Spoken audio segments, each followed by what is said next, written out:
بسم الله الرحمن الرحیم. ئەگەر سەرنجێکی دنیای ئێستا بێیت خراپەکاریەکی زۆرە بینی. وەری ئینسانێک کە تۆزە ورد سەیری دنیا بکە ئازانێت کە لە مێژووی مرۆڤایەتیە هیچ کاتێک هێندەی ئەم 100 ساڵی ئەخیر تاوان و خراپە زیاد نەبووە.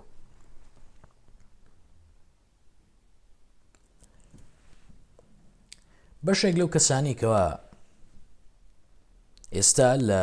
قەرار بەدەستانی دنیان بڕوایان بەوە هەیە کەوا پێویستیان بەوەیە خراپە ئەنجام بن، خراپە زیاترکەن لە پێناوی هاتنی مەسیحەکەی کە بڕوایان پێیەتی. و بەداخەوە ئەمڕۆ بەشێک لەوانی کەوام قەناعەتیان هەیە لە باڵادەستترین شوێنەکانی دنیایان. جاریت کوشنەر زاوای دۆناڵد ترەمپ سەرۆکی ئەمریکای ئێستا، ئەمە کوڕی جوولەکەیەکی زۆر دەوڵەمەنی شاری نیویۆرک، باوکی عایلەکەیان زۆر دەوڵەمەن، ملیاردلێرن و وەکو هەموو جوولەکەیەکی دەوڵەمەنی تر هەمویان تێوەگلاون لە بابەتی فەساد و لە بابەتی ڕیبا و لە بابەتی درۆ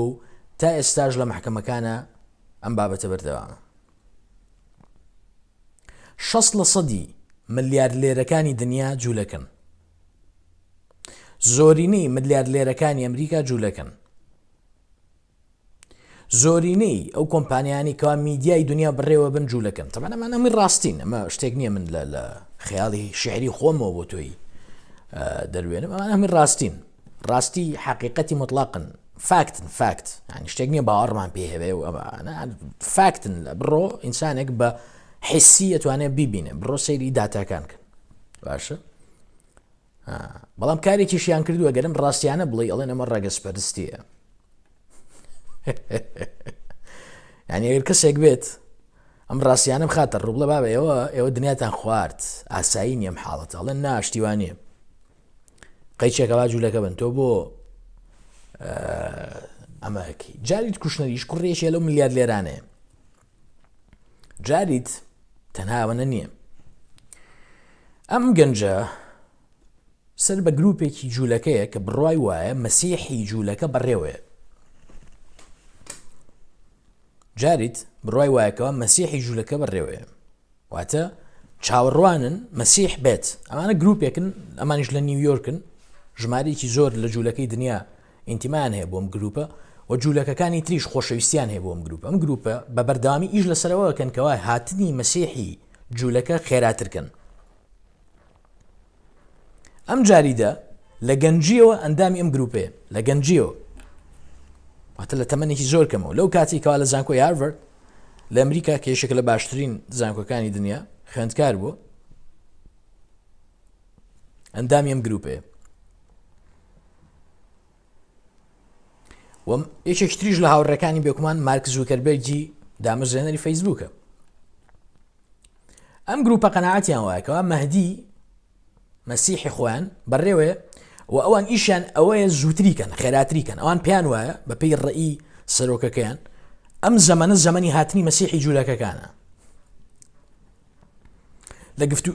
لە گفتوگۆیەکی ڤیدیۆییە لە نێوان سەرۆکی ئەم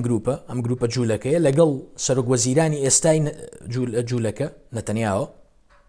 سەرۆکوەزیرانی دەوڵەتی زاوێنی نەتەنیاهۆ، سەرۆکی ئەم گروپە ئەڵێ تۆ بۆچی بەپێی پێویست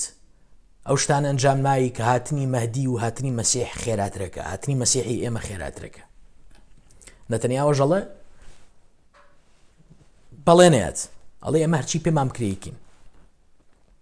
طبعا ئەمە لە فترەی یەکەمی سەرۆکوەزیرانی نەتەنیاهۆ لە 90ەکانیشا سەرۆکوەزیران بوو، لە مەخیرەیە جارێکی تریش گەڕایەوە بۆ سەرۆکوەزیران. ئەم ڤیدیۆی هی 90ەکانێتی و شتێکی شەموو ئینسان دەتوانێت سەیری کە و دواتر هەر لە ژێرم ڤیدیۆی دایانم.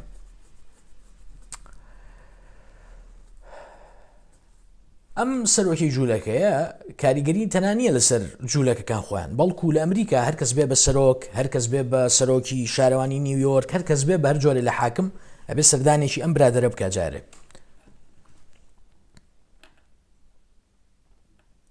و ئەمانە کە ئەمرن جێگرەوانێ، واتە کە یەکێک ئەمرێ جێگرەوەی هەیە. ئەوەنی بڵێ یەکێک مردوتەوە یەک کەس نین سلسلەیەکن کەسێک دوایەوە یەتە جێگەی ئەبێ بە ئەو کەسێک کە بە حساب ئیش لەسەر هاتن بۆ مەهدیەکە و ئەمانە دەوڵەمەندن جوولەکە دەوڵەمەند پارەیەکی زۆر ئەخەنە خزمەتی ئیشەکان یەکێک لەو بوارانی کەوا پاری بۆ تەرخانەکەن جادیکردنی ئیسلامە جاتیکی زۆری ئیسلامەکەن پشتیوانێکی زۆری ئیسلامفۆبیاکەن درۆ دروستکردن بۆ مسلمانان ڕقبوونەوە لە مسلمانان من نمونێکی بەسیط پێڵم ملیاردلێرێکی جوولەکە چەند مانگێک لەمەوبەر 100 ملیۆن دلار 100 ملیۆن دلاری تەرخان کرد تەنها بۆ ئەوەی کەوا شکست بە خانمێکی مسلمان بێنن لەناو کۆنگرێسی ئەمریکی کە دژ بە ئیسرائیلە تەنها بۆ 100 ملیۆن دلار تەنها بۆ ئەوە لە وڵاتێکی وەکو بەریتانیایە لە وڵاتی چۆک و بەریتانیایە سیاسیەکی وەکو جێرمی کۆربن سەرۆکی حیزبی لەیبەر بوو لە ساڵی 2017 بوو بە بەربڵاوترین و خاوەن دەنگترین سیاسی لە مێژووی بەریتانیایە هیچ سیاسیەک لە مێژووی بەریتانیانە ئەوەنە دەنگی نەهێنا بوو بەڵام جێرمی کۆربن دژ بە ئیسرائیلە بە ئاشکرا دژ بە ئیسرائیلە ئەی برادران چیان کرد برادران لە ماوەی 2 ساڵە کارێکیان کرد جێرمی کۆربن بوو بە غیر مەرغوبترین سیاسی لە بەریتانیایە و شکستێکی انتخابی وایان توش کرد هەتا دنیا لە بیری کەس ناچێتەوە طبعا بە پلانێکی محکەم بە پلانێکی میدیایی بە قووەت بە پلانێکی بەهێز داشەکانی خۆیان لە هەرچی شوێنی دیاریکراوە جوڵان و بەیەکەوە لە ئەنجامێکی هەوڵێکی کۆڵێکتیڤی دەستەجەمعی بەیەکەوە بەبێ ئەوەی ئەسڵان ئینسانێک ئەگەر لە دەرەوە سەیری بکار نازانێ ئەمە پیلانە وازانێ ئەمە هەر خۆی وەزعەکەوا بوو تەفنیشیان کرد بە خەڵکانێک لە ناو حیزبەکەی خۆشیە کە ئێستا دەرەکەوێت بەرەبەر دەرەکەوێت کە چۆن خەڵکانێک لە ناو حیزبەکەی خۆیان بەشێک بوون لەو کامپەینە بۆ لە ناوبردن و تێکشکاندنی جێرمی کۆربن مەبەستم لە چێ مەبەستم لەوەیە کە برادران ئەمانە ئیشەکەن تۆ قەریکی سەری تەلەڤیزیۆنەکەی توانەوان ئیشەکەن بڕوایان بەم عەقیدە سەقەتی خۆیانەیە کە ئەمان ئەبێ لە پێناوی هێنانی مەسیحەکانە ئیشکەن ئەمە عەقیدەیانە لە هەمان کاتە ئێستا لە ئەمریکا گروپێک هەن بە ناوی ئیڤانجەلیکلز کێن ئەمانە پێیان بڵێن مەسیحی تەبشیری ئەمانە مەسیحین بەڵام پشتیوانی ئیسرائیلن ئەمانە پێیان وایە بۆی هێنانی مەسیح ئەمان بڕوایان بە مەسیحێکی ترە بڕوایان بە حەزەتی مەسیحە بڕوایان وایە مەسیح ئەگەڕێتەوە بەڵام ئەڵێن بۆ هێنانی حەزەتی مەسیح ئەبێ پشتیوانی ئیسرائیل بکەین چونکە بەپێی ئەو قسانەی کە لە ئینجیلە هاتووە تا حەزەتی مەسیح ناگەڕێتەوە تا ئیسرائیل سەر نەکەوێ بە یەکجاری سەر نەکەوێ ئەبێ ئیسرائیل سەرکەوێ اینجا حەزەتی مەسیح گەڕێتەوە ئەمە بۆ بەهۆی ئەوەی کەوا هاوپەیمانیەتێکی لە نێوان تەبشیریەکان و لە نێوان جوولەکەکانە دروست بێ و ئەوەی ئەبینن کە ئێستا ڕۆیە ئێستا ئیداری دۆناڵد ترەمپ لەلایەن دوو کەسەوە بەڕێوە برێ ئێوە سەیری دۆناڵد ترەمپ مەکەنەوە بوو کە شوشەیەکی ناشرینە خەریکی شەڕی ئیعلامی و دەمەدەم و ئەوە بۆ دەنگەکەیە پۆپیۆلیستە لەم زەمەنە تۆ دەنگ بەچی پێیاکی بە قڕەقڕ و فڵەفڵ بەس ئەوەی کە پۆلیسی دروستەکە ئەوەی سیاسات دروستەکە دوو کەسن مایک پێنس جێگری سەرۆکی ئەمریکا جاریت کوشنەر زاواکەی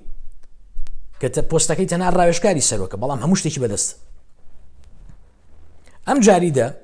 دەستگای CIA و دەستگای FBI متمانیان پێی نەبوو تەنانەت ئامادە نەبوون سکیوریتی کلێرنسی بنێ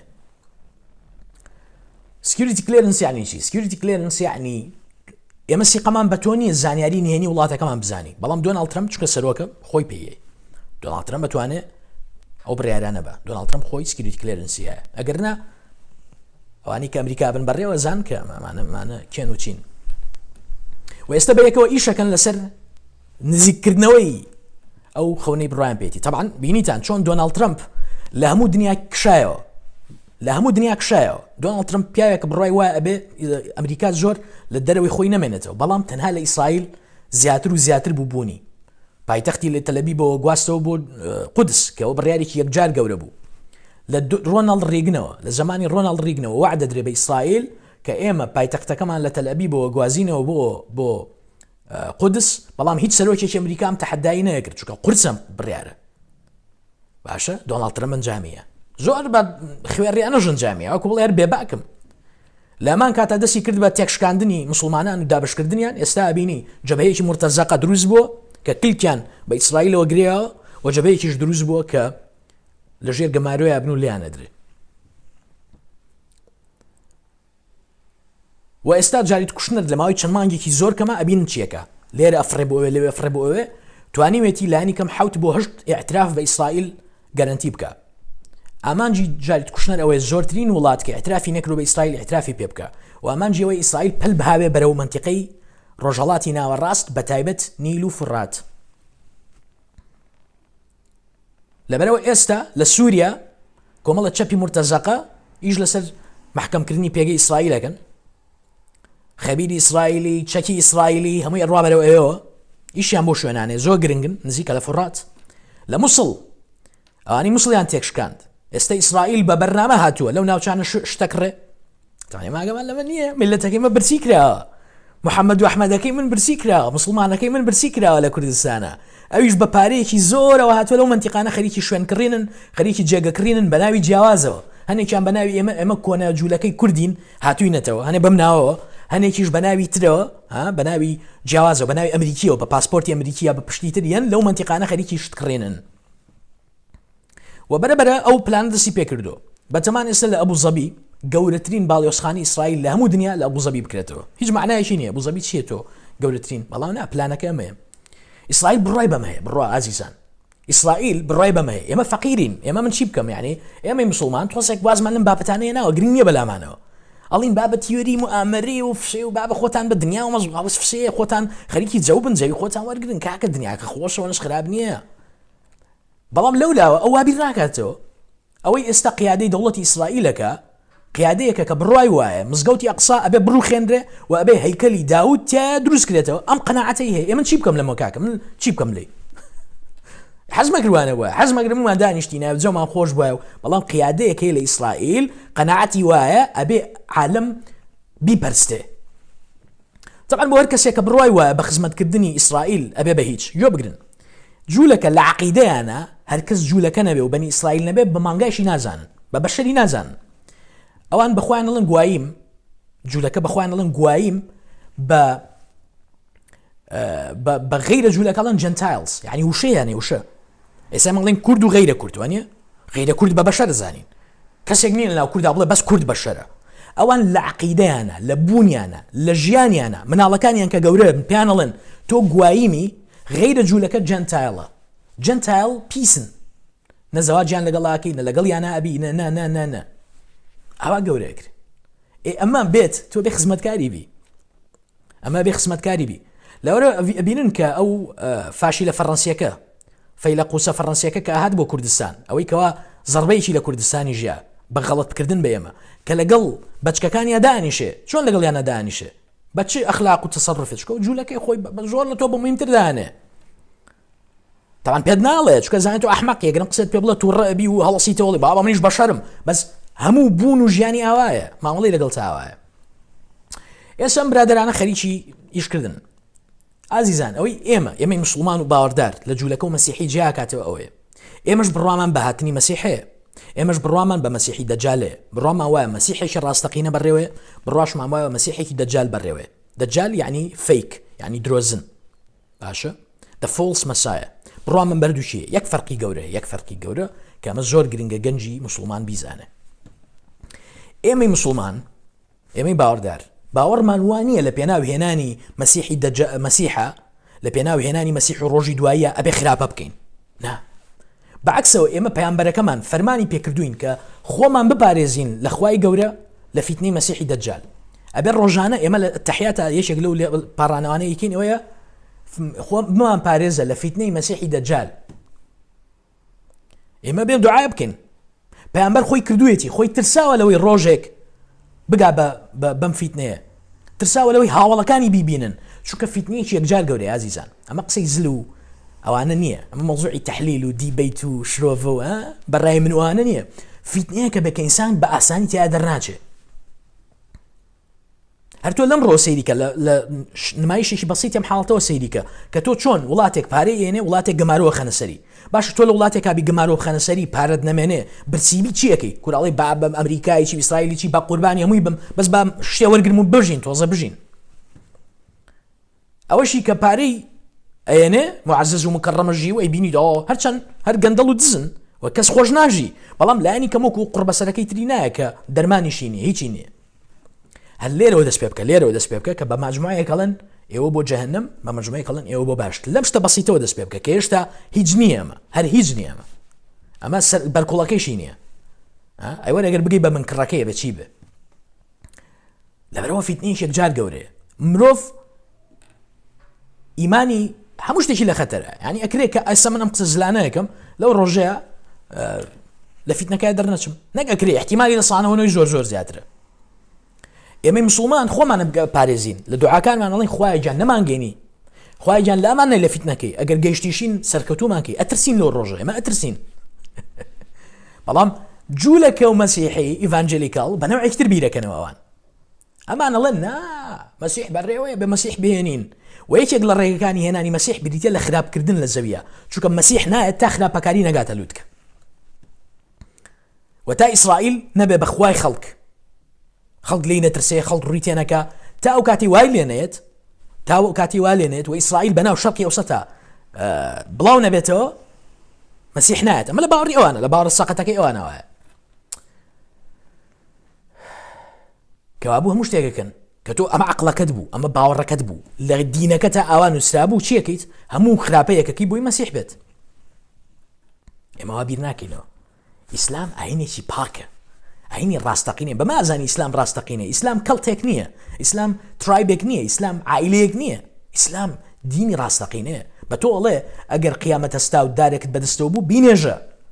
ناڵە بڕۆ خراپە بکە بۆی قیامەت بێ ئێمە هیچمان نییە بە هاتنی قیامەت و نهاتنی ئێمە بەرپرسیار نین لە کات لە ڕووداوەکانی زەمن بەرپرسیاری لە خۆمان ئەمڕۆ بێ چاک بین قیامەتی ژادە بە چاک بین دەجالی ژادە بە چاک بین ئەمە ئەو فەرمانەیە کە ئەمە بێ بیبین بەڕێوە بەس برادرانی ئەولا ئەوە نازانن عەقڵێکی بۆگەنیان هەیە ئازیزان خۆشەویستان ئێمەی مسلمان چونکە 100 ساڵ 200 ساڵە لاواز بووین خیتابی ئەلامیمان دۆڕاندووە مەراکیزی سەقافی لەناو ئێمەیان نەماوە دەسەڵات و ئۆتۆریتی سنترال ئۆتۆریتی نەماوە کە جاران لەلای ئێمە بوو لە بەغداد بوو لە ئیستەنبوڵ بوو لە قاهیرە بوو ئێستا ئەوانەمان نەماوە دەسەڵاتێک نەماوە نوێنەراتیمان بکە بوونێک نەماوە جوگرافیایشی هاوبەش لە خۆمان بگرێ دابەش بووین پارچە بووین کراوین بە تیرە و هۆزی دژبەیەکی ناشرین ڕقن دژبەیە قسەیەکەین هەمووی ڕقی لەیەکە ئەمە وەکوژێ ئەوە کوژێ ئەم بووە بە کلکیە و دژبە و ئەم بووە بە کلکیە و دژبە و بەردراوینەتەیەک چونکە مسلمان وای لێ هاتووە وامان لێ هاتووە ئازانی شارستانێتەکەی ئەمە لاواستر و خراپترە لەی خەڵکی تر لە کاتیکە ڕاستیەکە ئەوەیە گرنگ نییە لە ڕووی تەکنۆلۆژیەوە چەند پێشەکەون لە ڕووی ئەخلاقیەوە هەزاران ساڵ هەل لە دوای ئێمەوە بن ئازیزان لە ئەمریکا یەکێک لە هاوڕێکانی دۆناڵد ترامپ و هاوڕێی بیل کلینتن بوو و هاوڕێی هەموو دەسەڵاتدارانی ئەمریکا بوو باشە و هەموو دەسەڵاتدارانی دنیاش بوو بە ناوی جێفری ئەپشتاین یان ئەپستاین خوێندنەوەیشی ئەپستاینە ئەم جێفری ئەپشتاینە ئیشی چی بوو ئەم جێفری ئەپشتاینە دەوڵەمەندێکی درۆزن بوو ئیشی لەگەڵ ژنەکەیە بە ناوی ماکسوێل ئیشیان چی بوو ئەمان لەلایەن مۆسادی ئیسرائیلەوە ڕاست پێدرابوون بۆ ئیسقاتی ئەخلاقی سەرکردەکانی ئەمریکا و سەرکردەکانی دنیا واتە چی واتە لە ڕێی بردننی کچەوە بۆیان و تۆمارکردنی ڤیددیۆکانیان ئەم سەرکردانە ئەخرانە ژەردەستی ئیسرائیل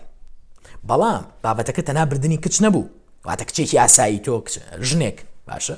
کە تۆزە ئەوەنترە ئەمانە مناڵیان ئەبرد بۆ ئەم سەرکردانە لەناو واشنتنا ماڵێکی هەبوو جێفری ئەپشتاین کە بەدەیان سەرکردەی ئەمریکی تایە لەگەڵ 14 ساڵ و 13 ساڵ کە بەپێی یاسا لەوێ ئەمانە مناڵن و نابێ ئینسان لەگەڵیا بێ ئەیان بردن لەگەڵیان نابوون ئەمە ساڵانێکی زۆر بەردەوام بووە لە ساڵی 2000 تا نزیکەی 1 ساڵ 2 ساڵ لەمە بەرەم حاڵەتە بەردەوام بوو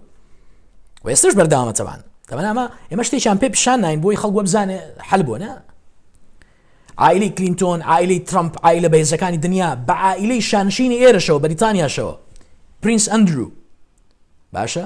کە کوڕی پرینس چارلزە و کوڕزای شاژنە ئەویش بەشێک بوو لەم ئیسقاتە ئەخلاقیە هەمویان ئیسقات کران و ڤیدیۆی هەمویان ئێستا لای ئیسرائیل هەیە لەبەرەوە ئەگەر ئاساییە بەلاتەوە سەرسوورمانە بەلاتەوە ئەم خەڵکە بۆ خۆی ئەفرۆشێ وەڵامەکەی ڕوونە هەمووی مەلەفی هەیە بە کورتی هەمووی مەلەفی هەیە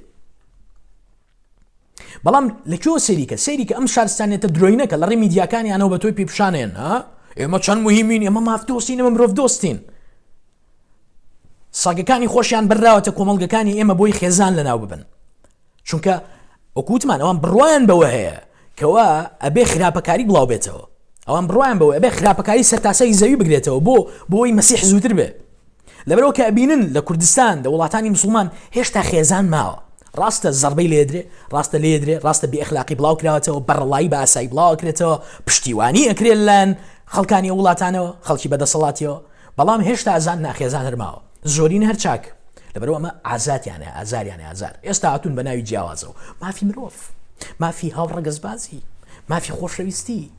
کەس ناتوانێت خۆشەویستی لێ قەدەغەکە بەڕەڵایی بڵاو ئەکرێتەوە بێ ئەخلاقی بڵاو ئەکرێتەوە بۆ چونکە ئەمان شتێکشکانی خێزانە خێزان کە مەفهومی خێزان کە لە ژن و پیاوێک پێگێت و مناڵیان هەیە و ئاگیان لە خێزانەکانیانە نەما تێکەشکێ کە مرۆڤ برسی کرا عایلە برسی کرا مرۆڤ ژن و پیاو نەیانتوانی بەیەکەوە بن مناڵ بەخێوکن عایلە تێکەچێ هەموو ئامان گیان لێدانە لە خێزان ئەیانەوێ خێزان لە مەنتیقەی مسلمانە بوونی نەمێنێ ئەگەر لە ڕووی کۆمەڵایەتیەوە بەهێز بن ئەخلاقیان بەهێز بن برسیانەکەن ئەگەر لە ڕووی ئابووریەوە بەهێز و چاک بن کێشیان نەبێ لە ڕووی ئەخلاقیەوە لیانێن لە هەموو وڵاتێکی مسلمانە ئێستا بورەیەکی ئەم بۆگەنەی بەناوی LGBTQ دایان ناوە ئێمە اینجا مشکلە مسلمانی جێلەکە بێ بە قوربانی اینجا قەی چێکا کابرا مافی خۆیەتی با لەگەڵ یابێت پەیامبەری مەزنە فەرمێ ئەو کاتێکەوە فەساد ئەو کاتەی فاحیشە بە ئاسایی ئەکرێ و شانازی پێوە ئەکرێ جا لەوەی بکرێ تۆ بۆ نەزانی لە شوێنێکا فەساد ئەکرێ بەڵام بێدەنگ ئەکرێ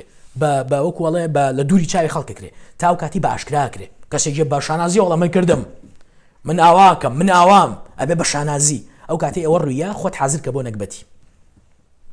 و ئەو کاتە گرنگ نییە تۆ چەند چاکی تۆش بەرشەقی ئەو وەزعایەکەوی ئەمڕۆ ئێستا ئەوروپا دۆڕاوە ڕۆژاوا شەڕەکەی دەمێکە دۆڕاندووە لە 60ەکانە دۆڕام شەڕە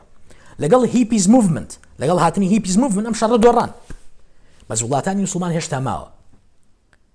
کەوابێ بۆ ئێمە مسلمان کەمان نامانەوە بگین بە فیتنەی آخر زەمان وەکۆمانە بیر ناکەینەوە ڕێگەکە بریتە لە ئەمر بالمعروف والنهی عن المنکر ئەبێ هەر یەکەو لە جێی خۆیەوە ڕێگری لە خراپە بکە هیچ بیانوویەک نییە بۆی بێدەست بین بەرامبەر خراپە طبعا ئەوەی پێتەکرێ لا يكلف الله نفسا الا وسعها خۆت ناکەی بە ئەوە بەس چەند پێتەکرێ بێ دوش بە خراپە بۆستیتەوە لە گەڕێکەکەتا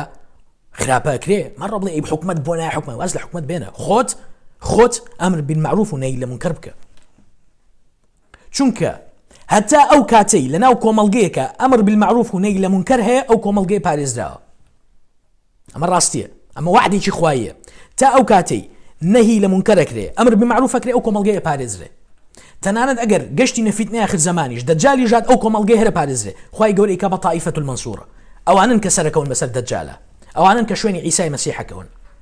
بەڵام ئەگەر کۆمەڵگەیەک داڕوخان لە ڕووی ئەخلاقیەوە و باشەکانیشی بێدەنگ بوون هەر ڕوزانەوە هەروتیانی هیچمان پێ ناکرێەوە ئەو کاتە ئەو کۆمەڵگەش کە دەجال هات بەداخەوەڵم لەو احتیمالی زۆرە بچێتە سوپای دەجالەوە جاسەری ئەو نەکبەتیە بکەن کوردستانەکەی ئێمە کە 1300 ساڵە پابەندین بە ئیسلامەوە بچینە ناو سوپاکی دەجالەوە تەسەوری ئەو نەکبەتی و کارەساتە بکەن سلێمانی و هەولێر و هەڵەبجەی ئێمە دهۆکی ئێمە منارەی چۆلی ئێمە مزگەوتی گەورەی ئێمە قەڵای ئێمە کە مزەفەری تایە کە بۆ پاراستنی پەیامبەر بۆ پاراستنی جستەی پیرۆزی لە هەولێرەوە بەرەو مەدینە سوپای ناردووە شوێنی دەجال بکەوین ئەگەر ئەمانەوە بزانین ئایا شوێنی دەجالەکەوین یا شوێنی مەسیحەکەوین بە ئەخلاقمانە لە ئێستایا دیارە ئایا خەڵکێک هەیە لە پێناوی خوایە هەستێتەوە و لە هەر شوێنە پێیکرا بە هەر شێوازێ پێیکرا دوش بە خراپە بۆستێ وەڕێ نەیان لەژێر هیچ ناوێکە خراپە لە کوردستانە بڵاو بێتەوە ئەگەر ئەمە هەبوو دیارە ئێمە لە طائفة المنصورة بین بإذن الله ولا يضرهم من خاذ لهم گرنگ نییە چەند کەسیش دشتە هەر لە ناوەچن ئەمە وعدی خواییە وعدی خوایی ئەو ئاەتانی کە سەرەتا خوێنمە وعدی خوایی بوون چکۆم بڕوان بە تەحلیل و مەحلیل نییە باوەڕ لە هەموو شتێک گرنگترە وعدی خواییە بە بەنی ئیسرائیل ئەڵێ دوو جار سەرەکەون دوو جار لە مێژووە سەرەکەون دوو جار لە مێژووە هێستانەیەمێ جاری یەکەم تەفنیشتانەکەم ئەوە بوو کە ئاشووریەکان لە جاری یەکەمان بەسەریان نەزاڵ بوون جاری دووەم ئەڵێ کەواتان لێتەوە جارێکی تر بەهێز بنەوە دنیا ئەکەوێتە ژەردستان جاری دووەمیش لە ناوتانە بمەوە بە عیبادی خۆم بە بەندەکانی خۆم کێ نایزانین ئەبێت داعا دوعا بکەین ئێمە لەوانە بینکەوە بەشێکە بین لە ناوبردنی فەسادی بەنی ئیسرائیل کە ئێستا فەسادەکەیان تەواوی دنیای گرتووە سەرچاوەی هەرچی بۆ گەنیە ئێستا لە دنیای دەوڵەتی زایۆنیە لە پۆڕنەوە بگرە لە پۆڕنەوە کە تۆی نەکبەت ڕۆژانە سەیریەکەیت قوڕ بەسەر ژیانی خۆت و بوونی خۆت و عائیلی خۆتاکەی ئەوانی لە پشتەوەیە تا ئەگاتە کوشتن و کوشتار کە ئێستا لە شەرقی ئەوسەتا لەو پەڕیایەتی هەمووی ئەمانی لە پشتەوەی هەمووی ئەمانی لە پشتەوەی پارەیەکی عجیب و غەریب بەکارهێنن بۆ ئەوی نەکبەتی و فیتنە لەناو وڵاتانی مسلمانە بڵاو بێتەوە.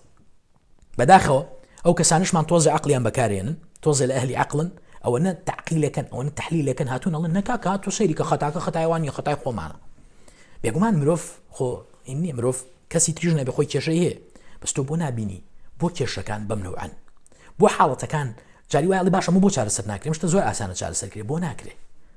شتێکەیە دەستێکی بۆگەن هەیە، نایڵێت تۆ نایڵە پێشکەوی، نایڵی ئیسراحەت بی و نایڵێ بە ئەخلاق بی، نایڵێ خێزان بمێنێتەوە. لەبەر نابێ ئێمە فەقیر حاڵ بین. ئەمانە قسەی من یازیزی من، ئەمانە فاکتن، فاکت کە جاریت کوشنەر زاوای بەهێزترین سەرۆکی دنیا کە هەموو مەلەفی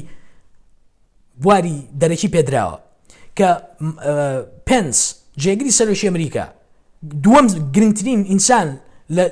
لە دنیاە، کە پۆمپێیۆ وەزیری دەرەوەی ئەمریکا، وەزیری دەرەوەی ئەمریکا هەر تونڕەوێکی مەسیحەیە، تونڕەو. ئەزانی وەکو چی وایە؟ وەکو ئەوە وایە مسلمانێک کە بڕوای وایە ئەبێ هەموو مەسیحی و جوولەکە لەناو ببرێ بیکەی بە وەزیری دەرەوەی وڵاتێکی مسلمان. ئەی تەسەووری ئەمە بکە. مسلمانێک گەنجێکی مسلمان کە قەناعەتی وابێ ئەبێ جوولەکە و مەسیحی ئەمە لە ناویان ببین بیکەی بە وەزیری دەرەوەی وڵاتێکی مسلمان. پۆمپێیۆ ئەمەیە. پۆمپێیۆ بڕۆن سەیری وتارەکانی کۆنی بکەن بە ئاشکرا ئەڵێ ئێمە ئەبێ پشتیوانی هاتنی مەسیح بکەین. ئێمە مسلمان ئێمە شوێن کەوتی مەسیحین، ئێمە باوەڕمان بە مەسیحەیە، ئێمە قەناعەتمان وایە مەسیحی ڕاستەقینە کە هات ئێمە شوێن کەوتەیە بین، ئێمە بڕوام وایە عیسەی مەسیح گەڕێتەوە و بڕواشمان وایە ئەو مەسیحی کە جوولەکە بەتەمایەتی مەسیحی دەجالە و هەرواشە بێ بە پێی فەرمودەکانی پەیامبەر ئەو مەسیحەکە جوولەکە بێ و جوولەکەش زۆربەی شوێن کەوتوانێ بن. لەبەرەوەی ئێمە زانین مەسیحێکە، بڕوامان بەمە هەیە، بەڵام ئێمە بڕوامان بۆ نییە خراپەکار بین، ئینسان بکوژین، فەساد بڵاوکەینەوە لە پێناوی هاتنی مەسیحە. و دش بەو جوڵانەوانشین کە چەند خراپە و فەسادەکەن، کوشت و کوشترەکەن، لەبەر چی؟ وەڵام ئەمە قیامەتە نا، تۆ نازانیت.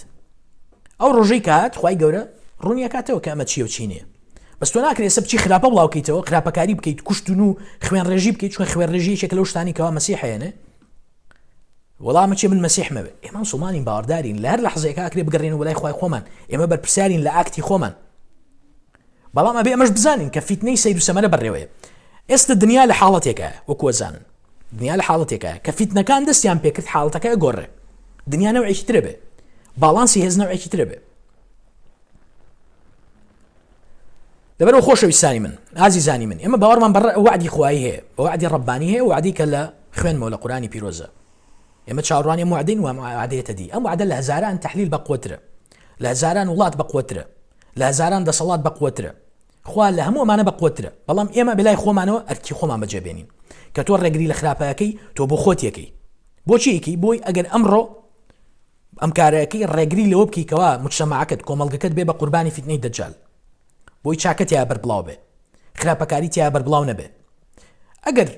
هاتیتە زەمانی دەجال ئەو کاتە تۆ لە تایفی منسوورە بی، خوای گەورە ئەتپارێزێ. ئەگەر نەشتیتە زەمانی دەجال کە مردیت ئەڕۆیت بەرەوە خۆی خۆی ئیشێکی باشت کردووە، ڕێگریت لە خراپە کردووە، نەوەکانی داهاتووی پاراستووە. من بەدەیان کەس پەیوەندیم پێوەکە باشە بە ڕێگەی جیاواز کێشەی هەمویان چییە؟ ئەڵەن ئێمە بە مناڵی فێری سێکردنی پۆڕن بووین. چۆن سەیری کردووە؟ لە تەلەڤیزیۆنا سەیری ڕەقسی شەرقی کردووە، سەیری گۆرانی ناشرینی کردووە، سەیری کلیپی کردووە. ئەمانە پۆڕن نین، ئەمان سۆفت پۆڕنن، ئەم ڕوتیتیایە کە بۆ گەنج زۆر سەرنجڕاکێشە. باشە سەرەتا لەوە چێت تەنها قاچێکی ڕوت بێت، تەنها شوێنێکی ڕوت بێت، بەس بۆ گەنج سەرنجڕاکێشە.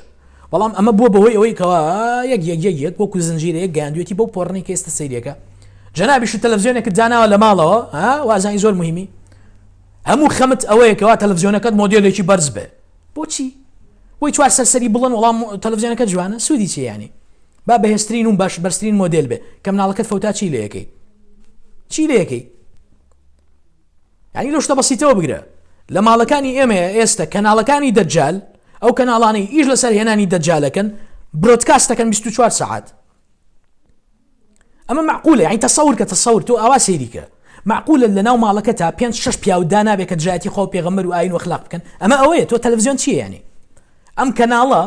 کە بێ ئەخلاقی بڵاوکاتەوە، ئەم کەناڵە کە هەواڵی درۆ بڵاوکاتەوە، ئەم کەناڵە کە دژایەتی ئیسلام و مسلمانانەکە، ئەم کەناڵە کە بەرنامەیەکی هەیە ئیش لەسەر دروستکردنی گومانەکە لە گەنجی ئێمەیە، ئیش لەسەر تێکشکاندنی فکریانەکە. ئەمە یعنی چی؟ ئەمە یعنی ئەمە کۆمەڵە پیاوەن دژایەتی خواکن، کۆمەڵە ژن و پیاوەن دژایەتی خواکن. تۆ بەدەستەکانی خۆت بەدەستی خۆت تەسەوورکە بەدەستی خۆت تەلەڤیزیۆنێکت داناوە کە پڕە لە بۆگەنی کۆنتترۆل نییە بەسەریا خۆ تۆ ناچی تەلەفۆنیان بۆ بکەی بڵێ کاکە من ئێوە داواتان لێ یەکەم تەنها ئەم بەرنامانە پێشکەشکەن تۆ داننا ئەو مناڵەکەت سەیرێکە خۆشت سەیرەکەی ڕێگریکردن لە فەساد ئازیزی من بۆ نابێ بڕێ خەریکی گلەی و کڕوزانەوە بی کەمە شتێکی بێتامە لەلا موسڵمانانی کوردستانە زۆرە بەداخەوە سەیری بەرنامەیەکی خراپەکەن دواتر یەنەوە لە فەیسبوک و لە تۆڕە کۆمەڵاتیەکان دەسەکەن بە گلەیکردن لی ئەوە دنیا بووە لات ئەم بەرنامە بوویت بابای کۆتیکن علاقەت چێوە سەریەوە من هەر نازانم مۆدڵ چیە لە کوردستانە ئەم شتە ناشرینی پیا بووە کۆمەڵێک چی ناشرین زۆر ناشرین بە میکیاجەوە پیا بوون بە میکیاجەوە پیا بوونەوەکەن من نەمەزانی چییە تا مسلمانان باسییان کرد بەداخەوە ئەمەە باسیەکەن مۆدڵ من ێستا سواز بخواناوی کەسیان نازانم بەس هەر نەمەزانی مەفهومی مۆدڵ چیە تا برادران ئەوە باسییان کرد اینجا زای مۆدڵ ینی خۆمان بووین بە بەشێ لە ترانسمیتر بوون لە گێنەری هەواڵی ئەم بۆ گەنانە کابرایی شاکی لەسەرەوەی ئەوێ خراپە بڵاو بێتەوە جا بە تۆی پێ پیشان نابایەکی تر کێشەی نییە تۆش ماشەڵڵا بە عەبقەریەتی خۆت بووی بە بەشێ لە بڵاوکردنەوەی ئەمان ڕاستە ئێمە ئەمڕۆ عەقڵێکی مدەبیر میدیایەکی مدەبیر جەبهەیەکی مدەبیرمان نییە کە ئەمیشە ڕێکخە ڕوبەڕووبوونەوەی مینی دەجالەکان ڕێکخە بەڵام ئەمە بیانوو نیە بۆی کەوا تۆ بڕۆی بە شەلم کوێرم ناپارێزم هاکەزایی بەبێ بەرنامەشتکەی عەقڵت بەکاربێنە ئایا ئەم قسەی کە یەکەم سوودی هەیە بۆ مسڵمانان ئایا ئەم قسەی کە یەکەم سوودی هەیە لەسەر خستنی مسلمانانە ئایا ئەم گلی یەکەم هیچ سوودێکی هەیە ئایا ئەم مۆزوعی خەمەڕۆ هیچ سوودێکی هەیە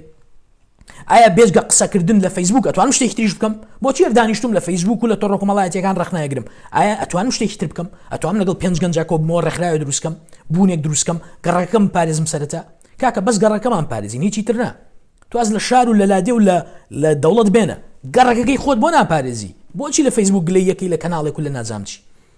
ئەم کەناڵە فاشیلە ئەگەر مسلمانان ئیهمالیکەن ئەم کەناڵانە هەمویان دەڵم داخرێن لە ماوەی 2 ڕۆژە داخرێن چونکە ڕێیتینگیان دابەزێ ڕێیتینگ یعنی چی یعنی ژمارە و کەسانی کە سەیرێکن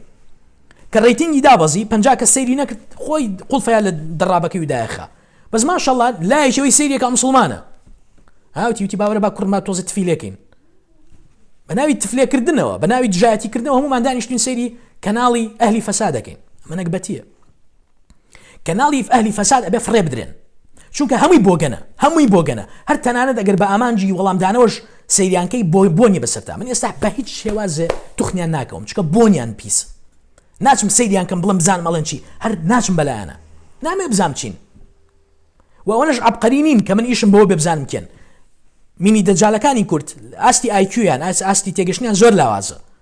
ئاستی علمیان زۆر لاوازە لەبەرەوە هی ئەوە نین بڕۆی وەکو شتێک سەیریانکە بزانی پیلان و پلانیان چی هیچ نین ئەگەر ئێمە هێزمان هەبووە بە 2 هەفتە چارەسەری هەمویانمان نەکرد هیچ نین ئەی شتێکی زۆر مهم نین بڵێ پیلان و تێگەشتن و پلان وانیان هیچ نین کۆمەڵە فاشیلن لەو بازاڕێ بە 2 هەفتە حەلەکرێن بە 2 هەفتە زۆر نا بە 2 هەفتە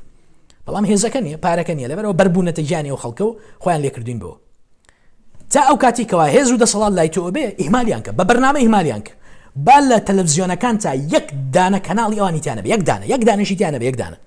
ئەگەرەتەوێ هەواڵ بزانی ڕۆژانە سەعاتێ دوان دانێ لە شوێنێک کە قەنەعەتت پێ هەیە کە ئەمینی لە هەواڵەکانی ئەزانی خەڵکی باشن لانی کەم دژایەتی خوا پێغەمبەرەکەی ناکەن بۆ گەنی بڵاو ناکەنەوە مناڵەکەت خستێ سەری تووشی بێخلاقی بەدڕەوشتی نابێ ئەتوانی سەعاتێ لە ساعتێکی دیاری کراوە سەیرێکی بکەی بەس بۆی بزانین لە دنیا چی ڕوویە بەڕای من ئەوەش پێویست نییە من هەموو ژیانم لە خوێنی سیاسەتا بەڕێوە بردو ئەمڕۆ سەیری هەواڵ ناکەم جار شوێنێکی دیاریکراو نەبێ کە خۆم تەنها بە بەرنامە ئەمێ بزانم ئەڵێ چی هەواڵ چییە لەوە زیاتر ناڕۆم ئیشم چییە چکە ئەم هەواڵان ئەم میدیانە هەمویان ئاڕاستەکراون میدیا هەمووی ئاڕاستەکراوە ئەجەندایەکی خەبەری هەیە هاتووە سەر لێ بشێوێنە پاک و پیستێکەڵەکەوە ئەوێ سەر لێ بشێوێنە تا ئەو کاتی تۆ نابی بە خاوەنی میدیایەکی خۆت کە ریپریزنتی تۆ بکە ریپریزنتی بەهاکانی خێزان و محافیزکاری ئەمە بکە بە زمانێکی بەقوت بە عەقڵێکی بەقوت پشتیوانی ئەمە بکە تا 4 دەوڵەمەنی پیاوینە لە پێناوی خواکەیانە لە پێناوی دینەکەیانە پشتیوانی پرۆژەی میدیایی ناکەن کە خزمەتی مرۆڤی کوردکە تا ئەو کاتەواز لە هەموو سیرکردنی هەموو کەناڵێ بێنە کە سوودی نییە بۆ دینت و ماڵەکەت ڤاکسینی لێ ڤاکسینی دژە دەجالی لێ ڤاکسینی دژە دەجال بریتێ لەوەی کەناڵی مینی دەجالەکان لابیت و ڕێژ نەیت کۆنتترۆلی ئەو شتانە بکەیت کەوا مناڵەکەت ئاگای لێتی و مینی دەجال لە ژینگەی ڕەفاقەتی مناڵەکە تا لابیت ڕەفیقێکی نەبێ کە ئەخلاقی بۆگەنی فێرکە چونکە باسەکەونی ئێمە دنیا بپارێزی نازیزان تائیفەی منسوڕە ئەو هۆزەی ئەو گروپەی کەوا سەرکەوتووە بن خۆیان سەرکەوتووە بن تۆ خۆت بپارێزە من ئەمڕۆ بتوانم خۆم بپارێزم گەورەترین سەرکەوتنم ئەنجاماوە پەیامبەرە فەرمێ زەمانێک جێت ژیرترین کەسە و کەسەیە بێ کە لە حاڵی بوودی فتنەیە خەریکی خۆی بێ خەریکی خەڵک نابێ ئێمە هێشتا یەک تۆزمان ماوە بگەینەوە حاڵەتەکە وای لێبێ ئیتر هەر یەکە بڕاتە ماڵی خۆی و عەلاقەمان بە کەسەوە نەبێ چونکە زەمانێک جێت هەر خۆت بپارێزی خۆی مهمە خۆتت پاراست مایتەوە ئینشاڵڵا سەرکەوتووە بی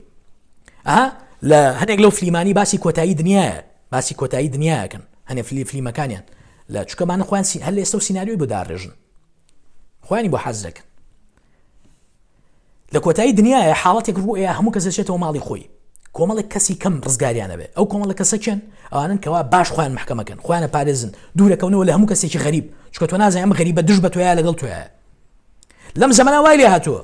لەم زەمانە خەریکە بەرەوەوە ڕۆین خەریکی خۆمان بین خەریکی زۆر خەریکی تووڕەهاتی دنیای نەبین ئیشمانەوە نەبێ هەموو دنیا بگرینوانە خۆمان گەڕێکی خۆمان شاری خۆمان من ئەمڕۆ ئەگەر بتوانین کوردستانی عێراق تەنها و تەنها کوردستانی عێراق بپارێزین هیچی ترم ناوێ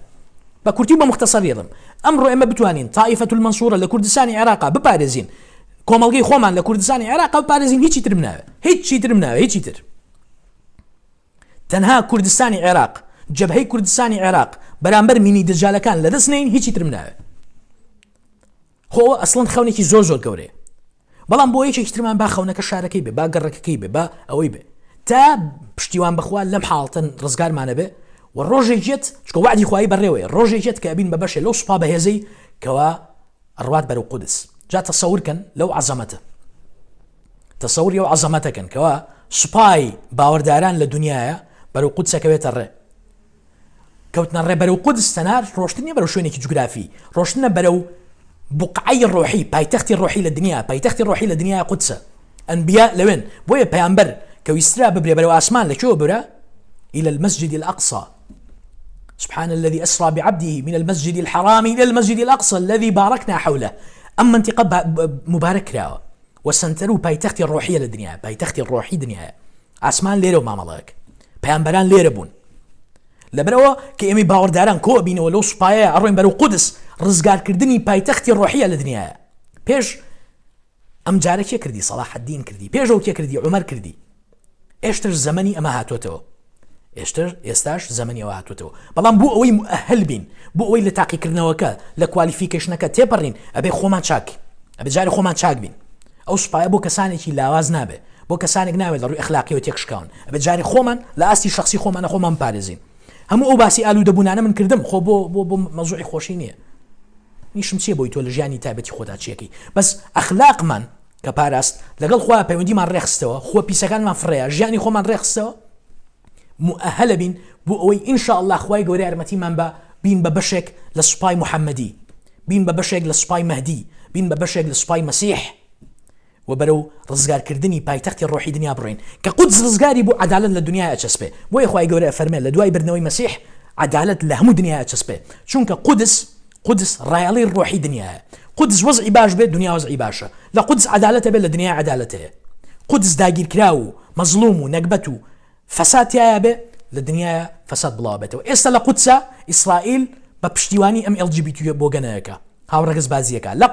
قودسە قودس یەکێکە لەو شوێنانەی زۆرترین هاوڕەگەز بازی تیا بڵاوکرێتەوە بۆ چونکە ئامانجی ئەم بۆ گەنانە فەسادە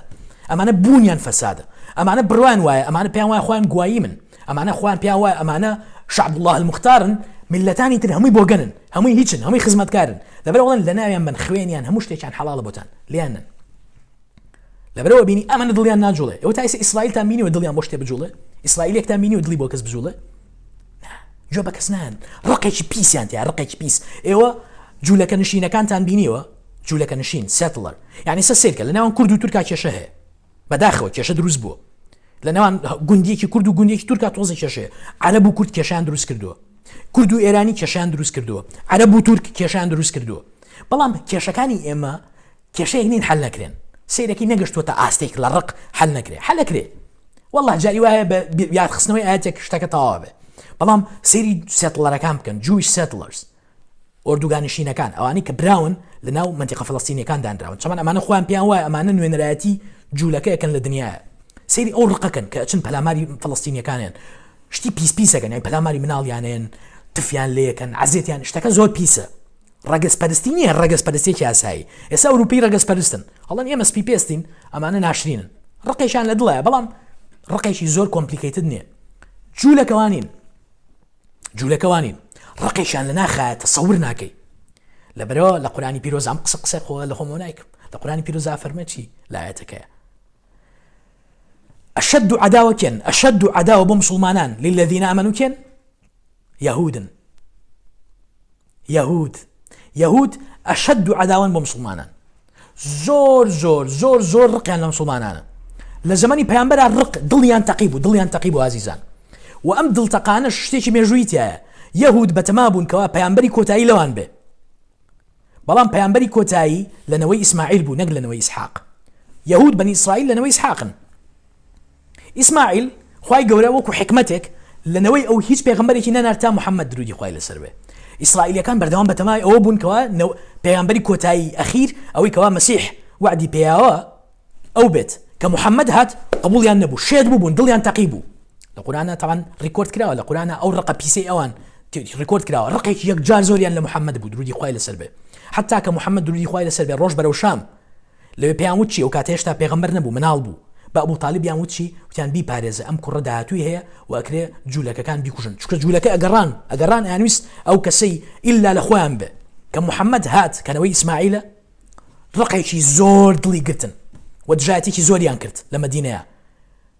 سەرکەوتوو نەبوون سپاس بخوا و بەردەوام خەریکی حساب و کتاب بوون کەی محەممەد لەناو ببن. تەنانەت دوای مردنیشی پیلانی لە ناوبردنی جەستەکەیان نەجێڕا ئەوە بوو کە شاه مزەفەر لە هەولێرەوە سڵاو لە هەولێر سڵاو لە قەڵاکەیش سڵاو لە شاه مزەفەری عەزیم کورد کە بەشێک بوو لە ئیمپراتۆریەتی ئیسلامی لە هەولێرەوە هەستا ڕۆژ بەرەو مەدینە بۆ پاراستنی قەبری پەیامبەر. جوولەکە ڕقێکی بۆگەن حەقدێکی بۆگەن لە ژیانیان هەیە و ئەبێ ئێمە هەمومان مناڵانمان فێری ئەم ڕاستیە بکەین کە ئێمە دوژمنێکمان هەیە جێل نەبین دوژمنێکمان هەیە بە ناوی خەزعبەلاتی ئێمە بە هەمومانین بوانن بەیەکەوە بین و نانە ئیسلامەکان هەمومانەکرێ بەیەکەوە بن و بۆ قسە مناڵانە مناڵمان نەخەڵەتێنین. کوردی مسلمان ئەبێ ئاوا پەروەردە بکرێ کە تۆ دوژمنێک تایگال لە خۆت بێ کە تۆ بەم سایکۆلۆژیای گەورەت کرد جێل نابێ هەچ کەس هەسا ئاڵایەکی هەڵکردوینێکی وەڵا پشتیوانیمانەکە کورە و گواییمە تۆ بە جەنتاڵە زانێ حسابی بەشەرە هەر بۆ ناکە هەر هەموو قەتڵعام بکرێ بتکا بە قوربانی نایە بە خەیاڵیە هەموو ئامانجی ئەو چییە تۆ بەکاربێنە دژ بە خەڵکی تر خەڵک بەکاربێنە دژ بە تۆ هیچ ئامانجێکی تری نییە تۆ بە بوون نازانێ تۆ بە بەشەر نازانێ بە قۆنەرشت نازانێ. ئازیزان هیوادارم ئەم پەیامە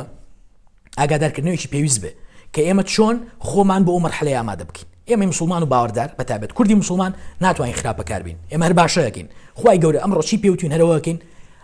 کە دەجالیش هات فەرمانەکانی و جێبەجێیەکەین هیچی زیان ناکەین هیچی کەم ناکەین. ئاین چۆنە ئاوا جێبەجێیەکەین دین ناگۆڕێ لەبەر ئەوەی کە دەجالات و دین بگۆڕ دین هەر خۆیەتی بەڵام فتنەیەکیەت لە ڕۆژانێکی ترا کەوا بەڕاستی قورسە بێ و نەوەکانمان لەوە چێ بەرگێمە نەگرن ئەم نەوانەی ئێستا گەورە بن لەوە چێ تواناوی ئەویان نەبێ بەرگی حاڵەتی وا بگرن و ئێمەش لەسەر ئێمەکەوێ نامانوێت نەوەکانمان بن بنەوەی دەجال نامانەوێت بن بە سەپۆرتەری دەجال لەبەرەوە لە ئێستا خۆتان ئامادەکەن ماڵەکانتان پاکەنەوە لە فەساد ماڵەکانتان پاکەنەوە لە قەناتی دەجال و قەناتەکانی دەجال هەر کەس دژایەتی سەلاحەدین ئەیوبی کرد هەر کەس دژایەتی شوناسی کوردی مسلمانی کرد بزانمینی دەجالە ئەو بکەن بە قاعیدە هەر کەس پشتیوانی خراپەی کرد مینی دەجالە گرنگێکیە مینی دەجالە تەنان لەگەر باوەڕداریش بێ مسلمانیش بێ هەر مینی دەجالە چونکە پەیامەکانی دژایەتی مسلمانەکە دژایەتی شوناسی ئەمەیەک خوای گەورە ئاگای لێتان بێ و یارمەتیمان باکەوە لەسەر ئیمان بژین لەسەر ئیمان بمرین کۆمەڵگەکەمان بپارێزێ و ئینشاء الله لە فیتنەیە خەزەمان بمان پارێزێ ئەگەر ئەو فیتنەیەش هات و ئێمە لە ژیان نابووین بمانکە بە تائیفەة المەنسوورە بمانکە بە هۆزی سەرکەوتوو بمانکە بە گروپی سەرکەوتوو بمانکە بە حیزبی سەرکەوتوو بمانکە بەو حیزبەی کە لە مزگەوت لە دیمەشق لە پشتی عیسای مەسیحەوە نوێژەکەن لەگەڵی ئاڕۆن بەرەو جێروسڵم بەرەو قودس ڕزگارەکەن و عەدالەت لە زەویا بەرپاکەن و ئێمە نامۆنین بەمە سەلاحەدین باپیری ئێمەیە باجوولەکەش بزانێ سەلاحەدین باپیری ئێمەیە. والسلام عليكم ورحمة الله وبركاته.